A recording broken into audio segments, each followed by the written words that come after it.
Well, ladies and gentlemen, I am sorry that this has been quite a late video again. I've just been on the phone to Apple phone support for the last hour, trying to sort my laptop out, but hopefully this will now all work okay.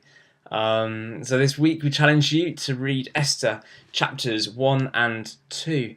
And we've been looking at this theme of building foundations, looking at the things that we build into our lives that are the foundations of our faith.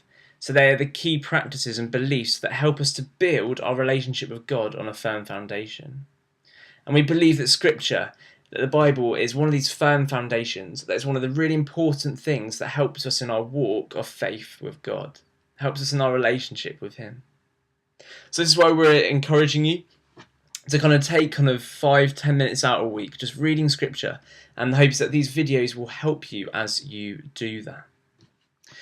So I hope as you've been reading Esther chapters 1 and 2 this week that you're starting to get a feel of some of the stuff that is going on so far.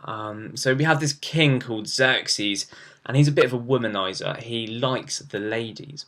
He throws a huge party, he drinks a little bit too much, and in his drunken state he attempts to show off his queen. The queen is not happy about this and refuses to attend the party. This is huge. Back then in this context, people obeyed the king, especially his queen. So for her to disobey her husband was bad. She dishonoured him. So we have this relationship between these two characters that's really not that great. It's kind of a failing marriage. He's a drunk and she has no respect or time for her husband. Then we have this conversation that goes on with the king and his top men to find out if she's broken any laws. And they seem more concerned that the queen is not a great role model for the other women in the country. The other ladies may follow the queen's example and start disrespecting their husbands as well. So they get a bit worried and they have this meeting and they come to the conclusion that they need a new queen. So Xerxes goes out looking for a new queen and comes across the very beautiful Esther. And after a year's worth of beauty treatment, she becomes his new queen. That's 12 months of beauty treatment. So Esther becomes queen, and we find out a little bit more about her. She's an orphan.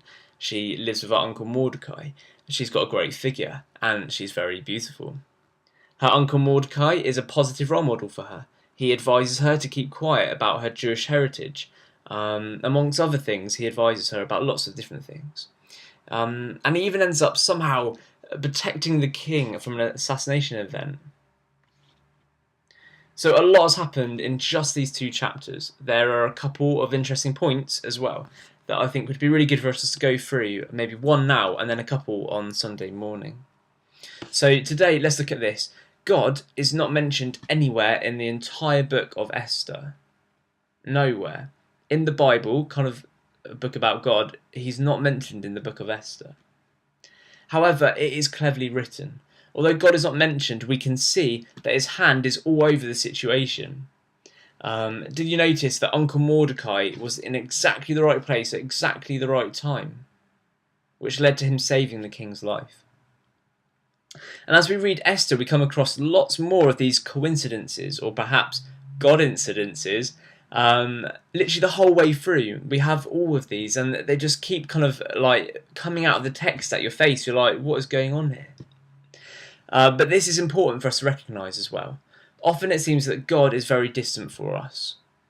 One of the writers of the Psalms says, "My God, why have you forsaken me?" And doesn't it feel that way sometimes? Doesn't it feel that sometimes God has packed his bag and left? He's gone, he's distant, he's nowhere near us.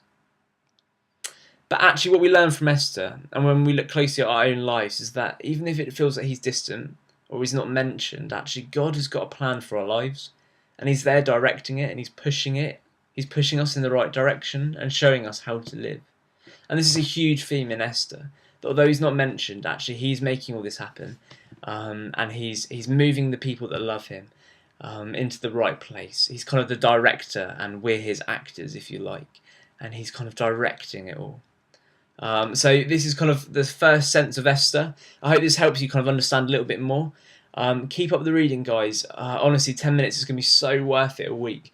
And on Sunday morning, we'll pick up some of the other themes in Esther chapter 1 and 2 as well. I look forward to seeing you then. Also, Deeper Impact on Friday, 5 o'clock, £2.50 at church. I look forward to seeing you then. We've got a great evening.